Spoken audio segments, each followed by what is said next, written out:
All right, good morning, everybody. You do not want to upset the IRS for sure.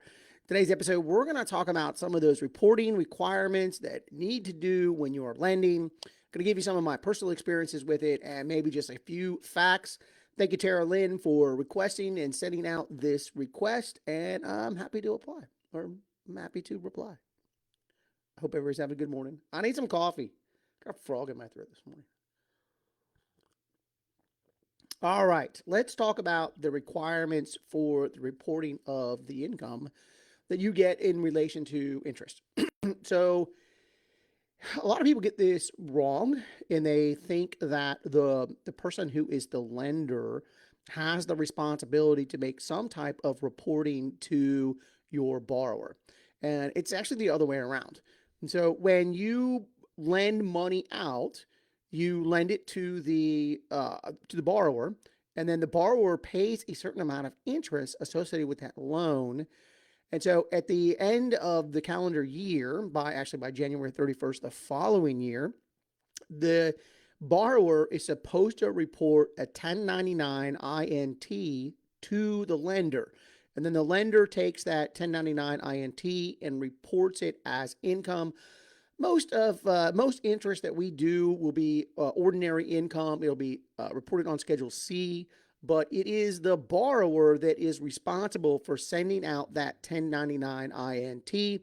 We, as business owners, are likely used to the 1099 NEC, which is the income or what you pay out to non-employees that needs to be reported.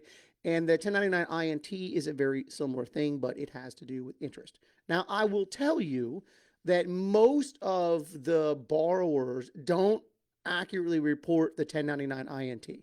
I would encourage you to reach out to them as individuals and ask and request that they do the 1099 INT. Oftentimes, as the money in the deal, we're the ones probably with a little bit more experience. And so maybe the borrowers are not even aware that they are responsible for sending out this 1099 INT, and they may or may not do it. So, uh, hold on a second. Man, got that frog today. Now, regardless of whether your borrowers send you a 1099 INT, you are still responsible for reporting the income. Probably a good time to note that I'm not an attorney, I'm not a CPA. You want to make sure that I'm correct. You want to make sure anytime you hear something on the internet that the guy knows or gal knows what they're talking about, so especially if they have a frog in their throat and they can't even talk. Hold on. Wow, can't get rid of it. Still there. All right. Anyway, just going to move forward. So the the 1099 INT is filed by the borrower. It's borrowed is given to. It's a form that is sent to the IRS, and it's a form that is sent to the person that lent you the money. I will tell you that oftentimes that is not done correctly by the borrower, and as a result, you as the lender need to make sure that you are putting your interest income on your tax returns. It is much better in the eyes of the IRS and for accounting purposes that 1099 INT is filed. So it's absolutely worth a conversation with your borrower to get them to fill out that form. Now, I want to talk specifically a little bit about the IRAs. A lot of times when we do private money lending, we are tied up into our IRAs or Roth IRAs or 401ks or SEPs or Coverdales or whatever. And it is important that because that income is not reported to the IRS. That income goes directly back to your IRA accounts. And then at the end of the year, really right around that January timeframe, you are responsible for reporting your fair market value of those IRAs. And that's how the IRS accounts for that interest and just tries to figure it out is through those FMVs. But I'm going to give you a story of when I was a borrower and I'm still going through trying to clean up this mess with the IRS. So I borrowed money from an entity that was an IRA, and I borrowed that money. I paid the interest on that money when I paid the loan back, of course, so they got their interest. I assumed that they reported that in their fair market valuation, but it's not something I'm privy to. But they did not want me to fill out a 1099 INT for that IRA. They're my client, so I didn't do that. And this was several years ago. I have since learned.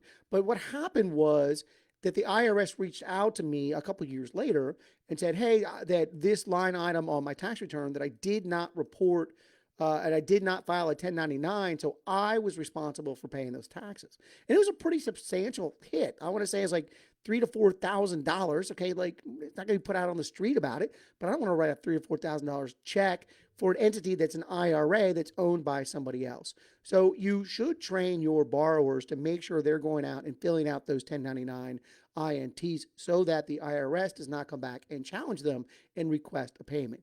Now, I have gone through the process of proving that it was an IRA, and it's a bunch of paperwork. It's a bunch of sitting on hold. The IRS, I love you, but you're not very efficient. And so it was quite a headache for me to go untangle this thing. And so the income still needs to be reported from your borrower, because if you don't report that income, the IRS doesn't know that it's a non-taxable event. And like other 1099s, if you don't report it properly, you as the business owner become responsible for the taxes that are due on that thing. Same with the 1099 NEC. Now, the good news is they are talking about expending in the new big beautiful bill. They're talking about making the 1099 NEC requirement, moving it from $600 to $2,000. And then they're doing for things like Venmo and PayPal, they're moving that number from $600 to $20,000, or it's like 100 transactions or something like that.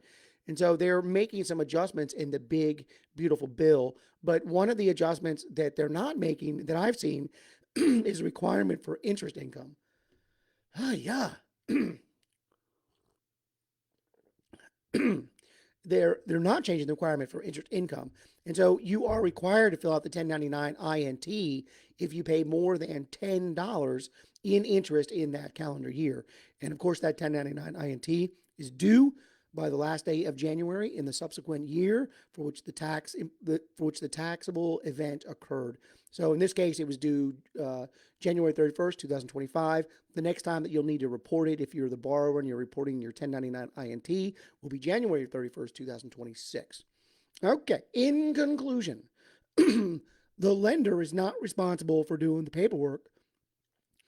It is the borrower who is responsible for filling out the 1099 INT. If you are the lender, regardless of whether or not you get the 1099 INT, you still need to report the income. And that income is either reported on your Schedule C almost all the time, which is the normal ordinary income, or it's in an IRA and there's no tax obligation to it, but you still need to fill out your 1099 so that you can avoid the tax audits in the future. All right, my name is Rich Lennon. Every morning we talk about how to grow our money. Oh, now I got my voice back. Oh, the frog is gone. Right as I'm signing off, I'm like, oh, that's my voice. Okay, that's better. If you're interested in learning more about this stuff, go to richlennon.com, download the Smarter Wealth Blueprint, and you'll see how we can make good returns lending money. And we take these morning calls, these growing the money calls every morning to answer questions like this so that you, the borrower, are informed and educated. All right, everybody have a great day.